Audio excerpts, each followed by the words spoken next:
ஒரு ரூ. 4000 4500 current bill வந்துச்சுன்னா அதுக்கு 3 கிலோவாட் சோலார் பேனலே போதும். அதுவே கரெக்டாக இருக்கும்.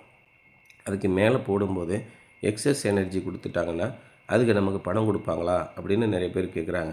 அந்த மாதிரிலாம் கொடுக்க மாட்டாங்க. ஒவ்வொரு வருஷமும் மார்ச் 31 வரைக்கும் இருக்கக்கூடிய யூனிட்டு தான் நம்ம யூஸ் பண்ணிக்கிற முடியும்.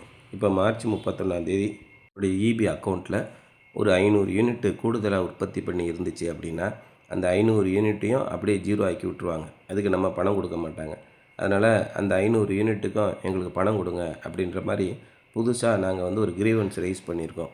டிஎன்இஆர்சியில் போய் மனு கொடுத்துருக்கோம். இந்த மாதிரி நாங்கள் உற்பத்தி பண்ண யூனிட்லாம் எங்களுக்கு வீணாக போகுது அப்படின்னு. ஆனால் அவங்க என்ன சொல்கிறாங்கன்னா, இந்த மாதிரி இருக்கும்போது தேவையில்லாமல் சேங்ஷன்டு லோடை அதிகமாக வாங்கிக்கிட்டு இப்போ நமக்கு 4500 தேவைப்படுது. நம்ம சேங்ஷன்டு லோடு ஒரு 3 கிலோவாட் இருக்குது. ஆனால் அதுக்கு பதிலாக அவங்க என்ன பண்ணிடுறாங்க, ஒரு 6 கிலோவாட்டு 10 கிலோவாட் வாங்கிக்கிட்டு சோலார் பேனலை ஃபுல்லாக போட்டுட்டு கூடுதலாக இருக்கக்கூடிய யூனிட்டுக்கு எங்களுக்கு காசு கொடுங்க அப்படின்னு கேட்குற சிக்கல் வந்துடும். அதனால் ஒவ்வொரு வீட்டுக்கும் எவ்வளோ தேவையோ அந்த அளவுக்கு மட்டும் உற்பத்தி பண்ணிக்கோங்க அப்படின்னு சொல்கிறாங்க.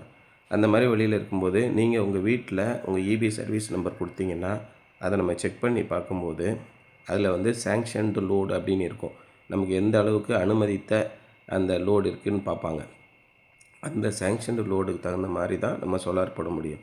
நான் கூடுதலாக போட்டு இபிக்கு விற்று காசு வாங்கிக்கிறேன் அப்படின்ற திட்டம் இது வரைக்கும் இல்லை. அந்த மாதிரி செய்ய முடியாது. அதனால் தேவைக்கு அதிகமாக சோலார் போட வேண்டிய அவசியம் இல்லை.